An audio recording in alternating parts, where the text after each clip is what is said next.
तो dear student, आपका बहुत बहुत स्वागत है। आप देख रहे हैं मास्टर साहब और हमारा नाम है आयुष। तो स्टूडेंट, आज के इस वीडियो में जो टॉपिक पे हम लोग बात करने वाले हैं उसका नाम है 40 दिनों में संस्कृत की तैयारी हम लोग कैसे करें। आप लोगों का बहुत सारा कमेंट आ गया था कि सर अभी तक संस्कृत का बिल्कुल भी पढ़ाई नहीं किए हैं, न सर हम सीरियस हैं, बस स्कूल में जब जब एग्जाम हुआ तो एक रात पहले हम पढ़ाई किए थे। सर समझ लीजिए कि कुछ भी पढ़ाई नहीं किए हैं, क्या सर अभी से पढ़ के हम फुल मार्क्स स्कोर कर सकते हैं? तो बिल्कुल अभी से पढ़ के आप फुल मार्क्स स्कोर कर सकते हैं, लेकिन तभी जो आज के इस प्लान में हम आपको बताने वाले हैं, अगर उस पर आप काम करते हैं तो लिख के रख लीजिए कि आपका फुल मार्क्स आएगा ही आएगा। और एक बात और याद रखिए, क्लास 10 के बोर्ड एग्जाम में संस्कृत सब्जेक्ट में फुल मार्क्स लाने के लिए कोई भी 30 मार्क खान होने की जरूरत नहीं है। बस थोड़ा सा स्मार्टनेस दिखाना है और एकदम सही डायरेक्शन में पढ़ाई करना है। जो स्मार्टनेस और सही डायरेक्शन आज आपको हम देने वाले हैं, और स्मार्टनेस आता है शांति से पूरे वीडियो को देखने से और उसमें जो जो हम कह रहे हैं उस पर काम करने से, न कि फेयर एंड लवली लगाने से। तो चलिए स्टूडेंट, जो भी नए बच्चे हैं चैनल को सब्सक्राइब करके बेल नोटिफिकेशन दबा दीजिए और शामिल हो जाइए फूफा जी की क्लास में। तो चलिए स्टूडेंट, करते हैं वीडियो को स्टार्ट। तो वीडियो का जो टॉपिक है वह है 40 दिनों में संस्कृत की पढ़ाई हम लोग कैसे करें। ये आज का जो है टॉपिक होने वाला है। और हमें पता है कि क्लास 10th में ही आप पहली बार संस्कृत पढ़ने आए हैं और आपका जो बेसिक वगैरह है वो सफा चट है। तो सबको ध्यान में रखकर आज प्लान बताने वाले हैं। तो कॉपी पेन निकाल लीजिए और जो जो बताने वाले हैं उसको नोट कीजिएगा, और उसी के अकॉर्डिंग आज से 40 दिन आप काम कर लेते हैं तो जिंदगी भर के लिए आपको खुशी होगा कि 100 में 100 स्कोर किए, वरना जिंदगी भर के लिए आपको पछताना पड़ेगा कि कर सकते थे लेकिन आलस के वजह से, टालने के वजह से नहीं कर पाए। ठीक है, तो चलिए करते हैं स्टार्ट। अब स्टूडेंट, 40 दिनों को हम लोग कुछ दिनों में बांटेंगे। समझिए कैसे। इसको हम लोग कुछ भागों में बांटते हैं, अंग्रेजी में बोले तो कुछ पार्ट में इसको डिवाइड करते हैं। पहला जो पार्ट है वह है 5 दिनों का, यानी कि 5 डेज। दूसरा जो पार्ट है वह है 10 दिनों का। तीसरा जो पार्ट है वह भी है 10 दिनों का। चौथा जो पार्ट है वह भी है सर 10 दिनों का नहीं, कितना हुआ 10 10 20 5 15, बिल्कुल 10 दिनों का। और हमारा पांचवा जो पार्ट है वह है 5 दिनों का। और इसी तरीके से हमें दिन को बांट के पढ़ाई करना है। 40 दिनों को डिवाइड करना है कितने में? 5 दिन, 10 दिन, 10 दिन, 10 दिन और 5 दिन। अब आपको हम सही तरीका बताते हैं कि कैसे पढ़ना चाहिए ताकि आपको कोई भी दिक्कत न हो। अब स्टूडेंट, पहले 5 दिन में जब भी आप संस्कृत पढ़ना स्टार्ट करें कि आज से पढ़ाई एकदम चालू है, 40 दिन का हम चैलेंज दे रहे हैं सभी बच्चे को। एक्सेप्ट कर रहे हैं ना? कमेंट में लिख दीजिएगा कि हाँ सर एक्सेप्ट कर लिए। पहले 5 दिन में आपको क्या काम करना है वो बताते हैं। सबसे पहले डे 1 में काम कीजिए। डे 1 में क्या कीजिए स्टूडेंट कि आप शब्द रूप और धातु रूप को याद कर लीजिए। यह बहुत जरूरी है। अगर शब्द रूप और धातु रूप आपको याद नहीं होगा तो फिर ग्रामर का कोई भी टॉपिक आपके समझ से बाहर हो जाएगा। और शब्द रूप याद नहीं रहेगा तो फिर सेमूसी बुक में भी बहुत ज्यादा दिक्कत होने वाला है। अब आप कहेंगे कि सर ये तो समझ गए कि डे 1 में यानी कि पहले दिन हमें शब्द रूप को पढ़ना है, धातु रूप को पढ़ना है। पढ़ने का ये मतलब है याद करना है।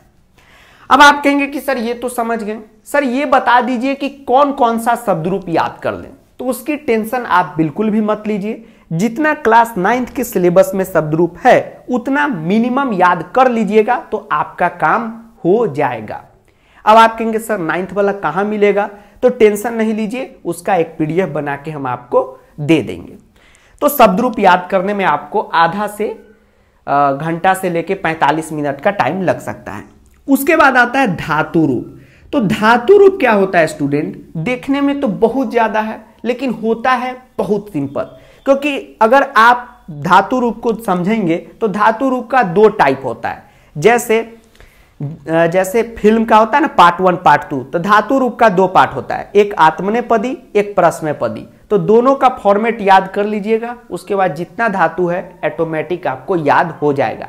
तो अभी बोल रहे हैं तो ज्यादा समझ में नहीं आएगा। आप क्या काम कीजिएगा कि धातु रूप का एक वीडियो लेक्चर है, वो डिस्क्रिप्शन में हम दे देंगे, उसको देख लीजिएगा। शब्द रूप याद करना है, धातु रूप का वीडियो देखिएगा, आपको खुद ब खुद समझ में आ जाएगा कि धातु रूप कैसे याद किया जाता है। ये है आपका डे 1 का काम, इसको कॉपी में नोट कर लीजिए और ईमानदारी से एकदम कंप्लीट कर लीजिएगा डे 1 में इसको। अब आपके मन में क्वेश्चन आएगा कि सर कितना घंटा डेली पढ़ें? घंटा से मतलब नहीं रखिए, घंटा से मतलब मत रखिए। आपका शब्द रूप धातु रूप 1 घंटे में हो जाता है, चलिए। आधे घंटे में हो जाता है, चलिए, कोई दिक्कत नहीं, बस टॉपिक कंप्लीट होना चाहिए, कितना भी समय लग जाए। और इसमें कोई पूरा दिन का समय नहीं लगेगा, मात्र और मात्र 40 मिनट से ज्यादा का समय नहीं लगेगा। ये रहा डे 1 का काम।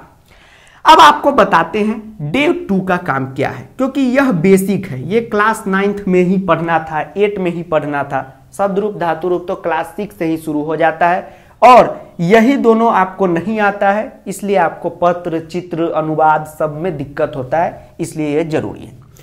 उसके बाद डे 2 में आपको क्या काम करना है, क्लास 9th का एक और टॉपिक का आपको फिनिश करना है, जिसका नाम है कारक।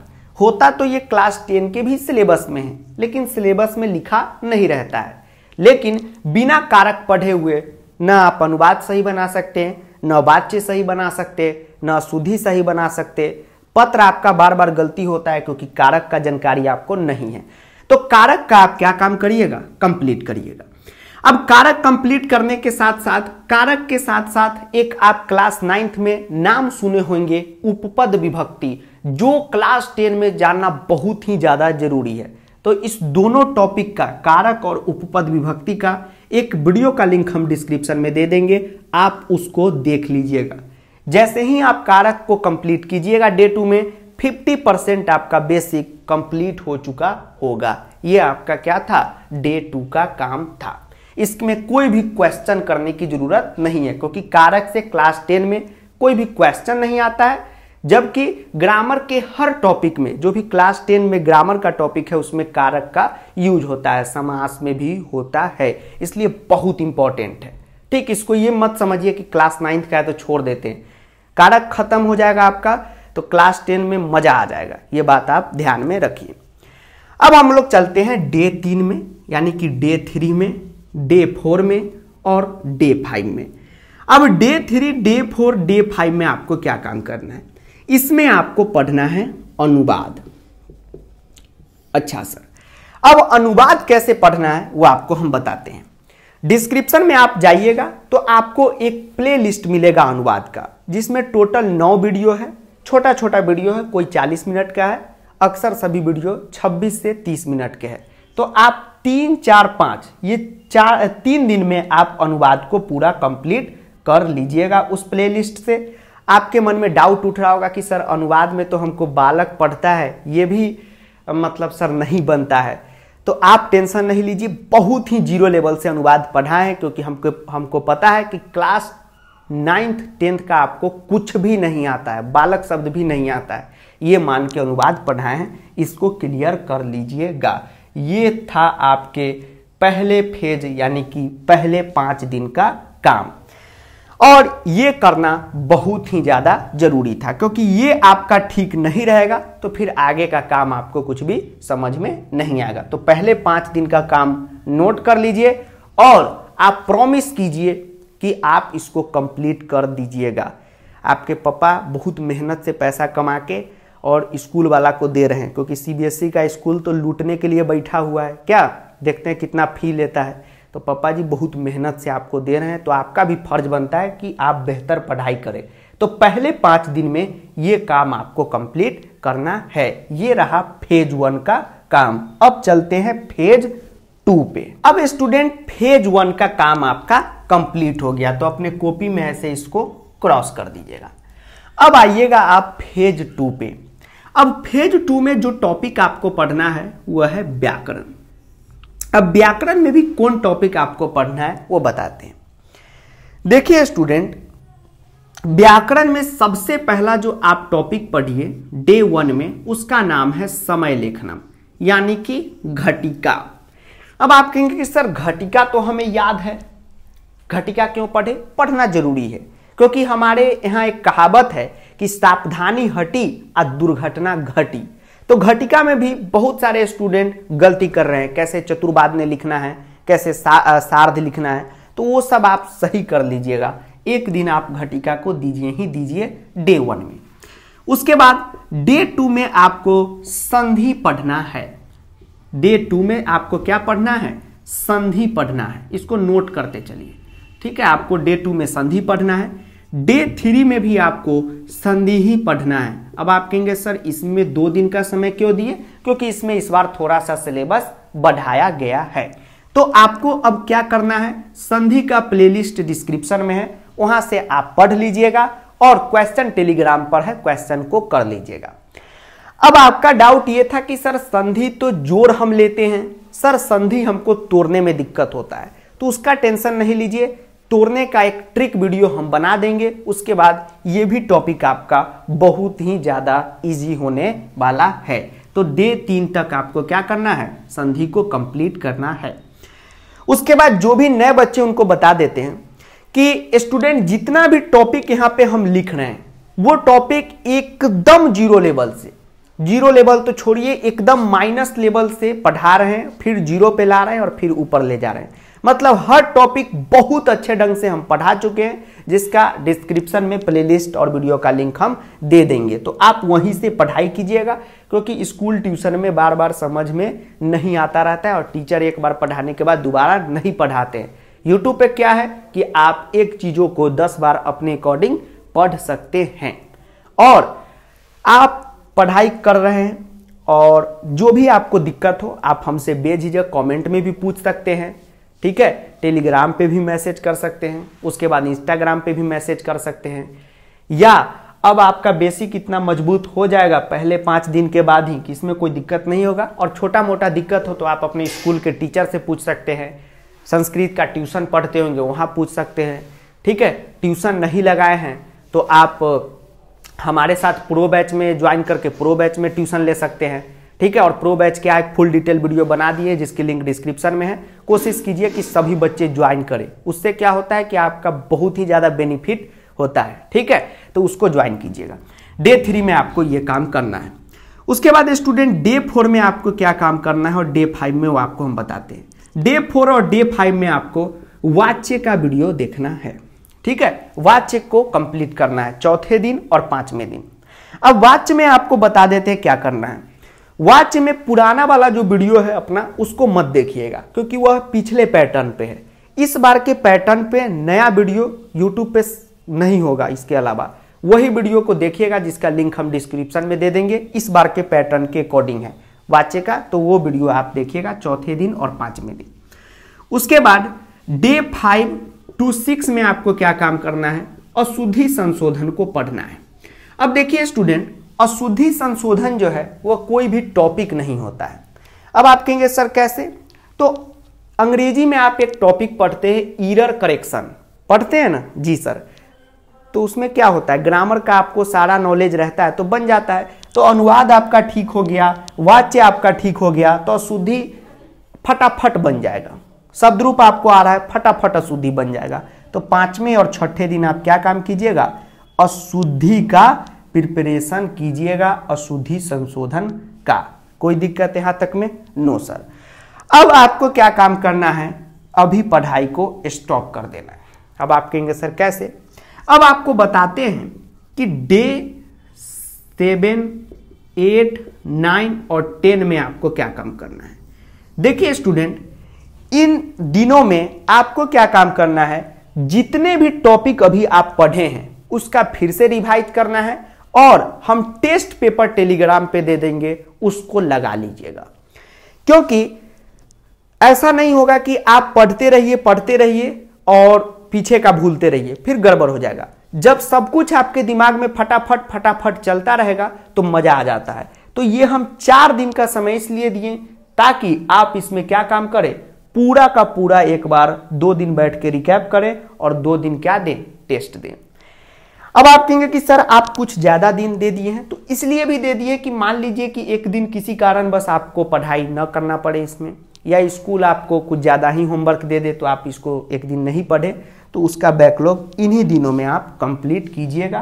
फेज 1 फेज 2 कंप्लीट हुआ आपका एंड। अब चलिए स्टूडेंट चलते हैं फेज 3 में। अब हम लोग स्टूडेंट चलते हैं फेज 3 में। उससे पहले आप सभी को एक बात बता दें कि तारीफ हम बार बार अपना नहीं करेंगे। जैसा कि आप जानते हैं, जिनके भी भाई बहन हमसे संस्कृत पढ़े होंगे या जिनके सीनियर पढ़े होंगे, आप उनसे पूछ सकते हैं कि संस्कृत में जो पढ़ाते हैं वही क्वेश्चन आता है, इस बार भी आएगा, तो आप पढ़िए, ठीक है।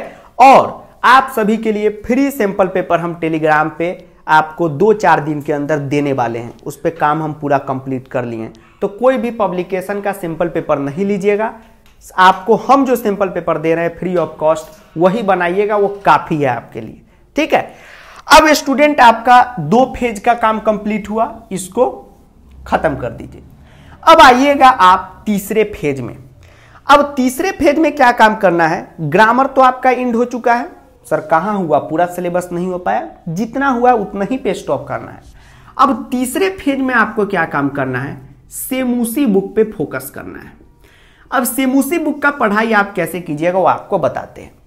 10 दिन है टोटल, आपको 9 चैप्टर पढ़ना है। टोटल 9 चैप्टर आपको क्या करना है, पढ़ना है। यानी कि एक चैप्टर डेली आपको सेमूसी बुक से क्या करना है, फिनिश करना है। एक चैप्टर डेली फिनिश करना है विथ एनसीईआरटी क्वेश्चन। अब आपको हम बताते हैं कि कैसे पढ़ना है। जैसे मान लीजिए कि डे 1 में आपने क्या किया, पहला चैप्टर जो है सूची पर्यावरणम, उसको आपने पढ़ा, चैप्टर 1 को पढ़ लिए। 15 से 20 मिनट का वीडियो होगा, आप देख लीजिएगा, चैप्टर आपको आ गया। और इस बार का जो नया वीडियो है उसमें एनसीईआरटी एक्सरसाइज भी करा चुके हैं। तो एनसीईआरटी से आपको क्या काम करना है, क्वेश्चन आंसर को करना है। आपके मन में हमेशा क्वेश्चन उठता है कि सर क्वेश्चन आंसर एनसीईआरटी का आएगा, तो बिल्कुल आएगा। एनसीईआरटी का क्वेश्चन आंसर अगर आप फोकस होके बना लेते हैं तो आपका बोर्ड में एक भी क्वेश्चन आंसर नहीं छूटेगा। क्यों? क्योंकि एनसीईआरटी का क्वेश्चन बहुत ही ज्यादा जरूरी है। एनसीईआरटी के क्वेश्चन में आपको पैराग्राफ नहीं दिया रहता है, लेकिन जब आप सीबीएसई अंकल के बोर्ड एग्जाम में जाएंगे तो वहां पर पैराग्राफ के साथ क्वेश्चन आंसर देगा, जो बहुत ही ज्यादा इजी हो जाता है। और कोई भी पब्लिकेशन का सैंपल पेपर क्वेश्चन बैंक से अच्छा होता है एनसीईआरटी, क्योंकि एनसीईआरटी बोर्ड खुद बोलता है कि एनसीईआरटी पढ़ने के लिए। और जब बोर्ड का क्वेश्चन जो बनाते हैं वो एनसीईआरटी बुक लेकर ही बनाते हैं, न कि कोई भी अदर पब्लिकेशन का बुक लेके, क्योंकि वह बस एनसीईआरटी को जानते हैं। क्योंकि बोर्ड अपने सिलेबस के नीचे प्रेस्क्राइब बुक में साफ साफ एनसीईआरटी लिखा हुआ है। और संस्कृत के बोर्ड एग्जाम में एनसीईआरटी का क्वेश्चन बहुत ही ज्यादा इंपॉर्टेंट है। तो एक चैप्टर प्रतिदिन और उसका एनसीईआरटी क्वेश्चन। अब एनसीईआरटी क्वेश्चन आप करने जाएंगे तो वो तो वीडियो आप देखेंगे चैप्टर का, तो उसमें हम एनसीईआरटी करा दिए हैं, तो क्वेश्चन आंसर आपसे बन जाएगा। संधि वाच्य अभी पढ़ चुके हैं तो उसका भी क्वेश्चन बन जाएगा। समास का क्वेश्चन अभी नहीं बनाइएगा, समास जब आगे पढ़ लीजिएगा तब आप बनाइएगा। तो 9 दिन में 9 चैप्टर आपका कंप्लीट हो गया है, क्योंकि पीछे का कुछ भी बैकलॉग नहीं रहा होगा, क्योंकि बैकलॉग के लिए यहाँ पे बहुत सारा दिन हम दे चुके थे। अब इसमें क्या करिएगा कि डे 10 में घटनाक्रम का आप प्रैक्टिस कर लीजिएगा, क्योंकि जब आपको चैप्टर याद रहेगा तो घटनाक्रम आपके लिए कुछ भी नहीं है। 27 मिनट की एक वीडियो है, देखिएगा, पूरा का पूरा आइडिया लग जाएगा कि घटनाक्रम कैसे बनाना है। घटनाक्रम बुद्धि बलवती सदा, जननी तुल्य वत्सला और विचित्र साक्षी से आने का 99% चांस है। तो इस तीनों चैप्टर को बड़े अच्छे ढंग से कंप्लीट करके रखिएगा, स्पेशली विचित्र साक्षी चैप्टर नंबर 8 को। ये हो गया हमारा फेज 3 का वर्क, और यहीं पे हम बहुत आगे बढ़ चुके हैं। एंड चलिए, अब आपका सेमूसी बुक जो है वह खत्म हो चुका है। अब आपके मन में सवाल आएगा कि सर सेमूसी बुक का जो प्रश्न निर्माण है, अन्वय भवार्थ है, वो कैसे करें? तो एनसीईआरटी के एक्सरसाइज के साथ ही कर लीजिएगा। प्रश्न निर्माण की 16 से 17 मिनट की वीडियो है, आप किसी भी टाइम देख सकते हैं। जब रील्स देखने में इतना टाइम निकाल ही रहे तो 16 मिनट का निकाल लीजिएगा, मतलब 32 रील का टाइम आपको निकालना है, कंप्लीट आपका हो जाएगा।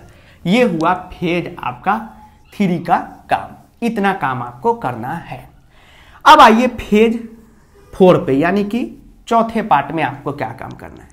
चौथे पार्ट में आपको व्याकरण की पढ़ाई फिर से शुरू कर देनी है। अब आप कहेंगे सर क्यों?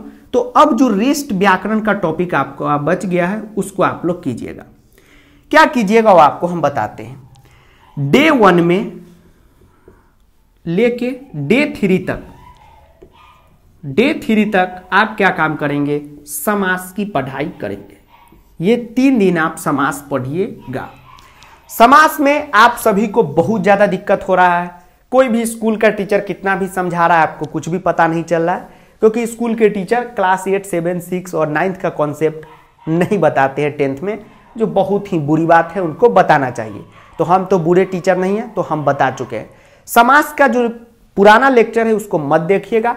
आप लोगों के नए पैटर्न के अकॉर्डिंग इस बार लेटेस्ट एकदम 0 लेवल से समास पढ़ा दिए हैं। कहे ना कि बहुमूल्य कंटेंट है, तो उस समास की प्लेलिस्ट को आप क्या कीजिएगा, पूरा देख जाइएगा और चैप्टर वाइज जो हम समास देंगे उसको एग्जाम टाइम में याद कर लीजिएगा। आपका हो गया। तो 3 दिन आपको समास की पढ़ाई करनी है।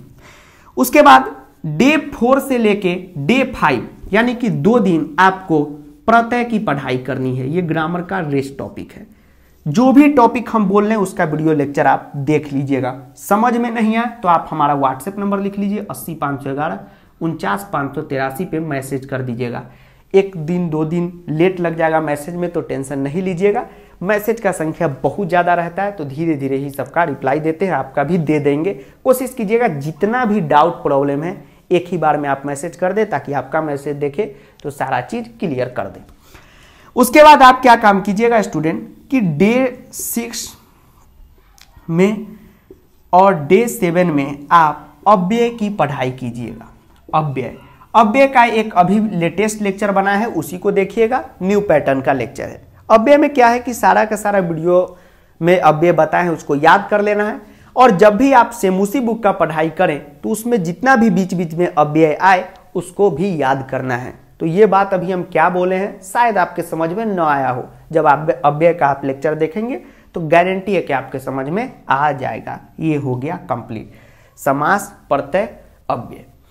अब स्टूडेंट बचा हुआ डे 7, डे 8, डे 9 और डे 10 में आपको फिर से क्या काम करना है?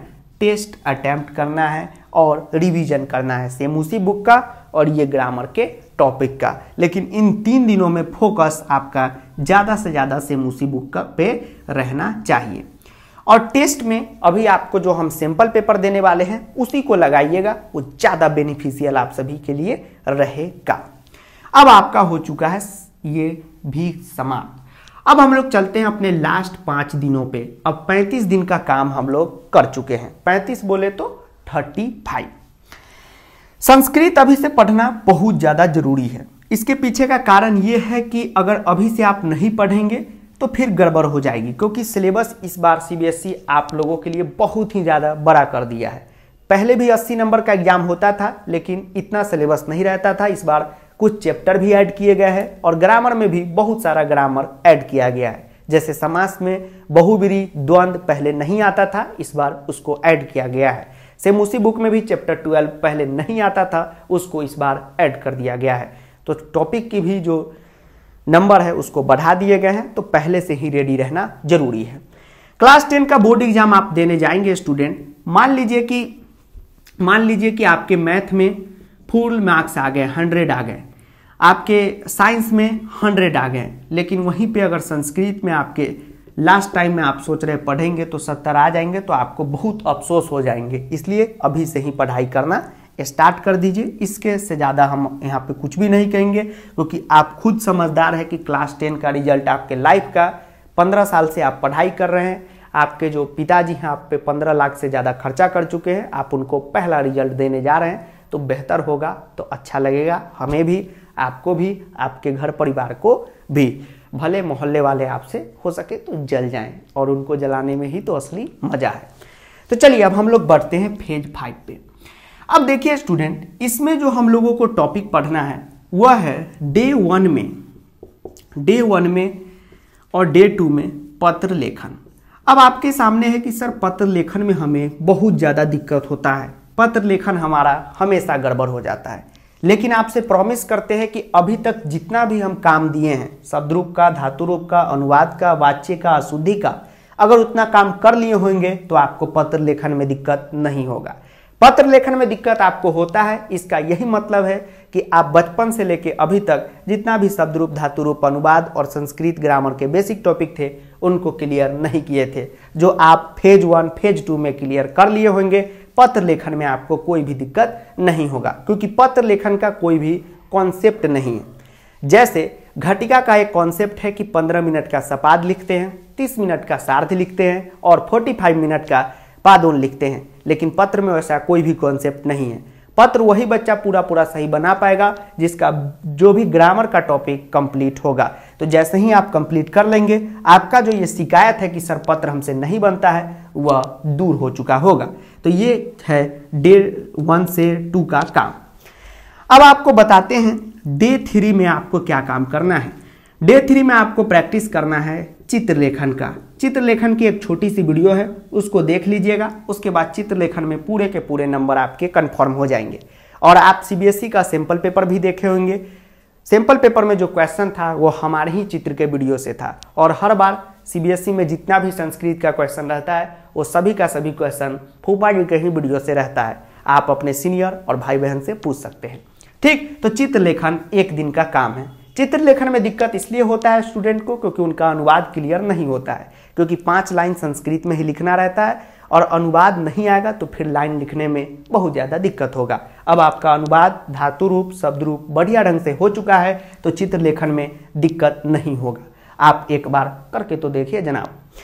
उसके बाद डे 4 में और डे 5 में आपको अपठित अबोधनम का लगातार प्रैक्टिस करना है। अपठित अबोधनम यानी कि अनसीन पैसेज का।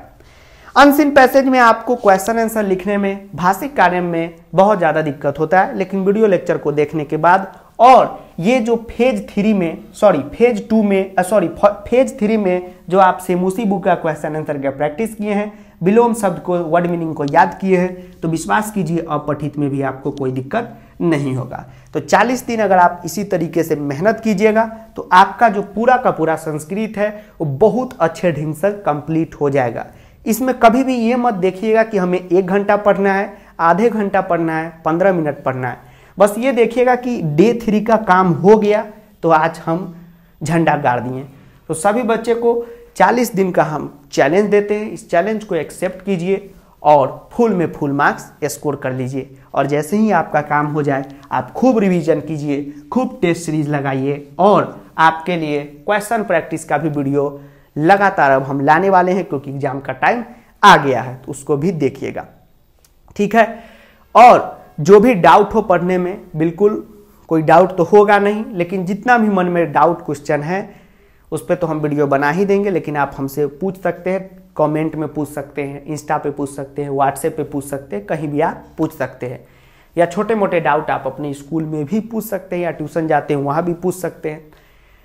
ठीक है, और जिनको लगता है कि एक पर्सनली कोई हमारे साथ हमेशा 24 घंटा खड़ा रहे और संस्कृत का सारा समस्या दूर कर दे, तो डेफिनेटली आप प्रो बैच को ज्वाइन कीजिएगा। ठीक है, जितना जल्दी ज्वाइन कीजिएगा आपका सिलेबस उतना जल्दी कंप्लीट होगा और आप इतने बेहतर तैयार हो जाएंगे प्रो बैच में। भले आपका सिचुएशन कैसा भी हो, उससे कोई मतलब नहीं है, क्योंकि क्लास 10th में ही लगभग स्टूडेंट संस्कृत को सीरियस ढंग से पढ़ते हैं। तो आज के इस वीडियो में इतना ही। मिलते हैं अगले वीडियो में छात्रों, तब तक के लिए जय हिंद, प्रणाम, नमस्कार, आदाब, नमस्कार, सत श्री अकाल, धन्यवाद।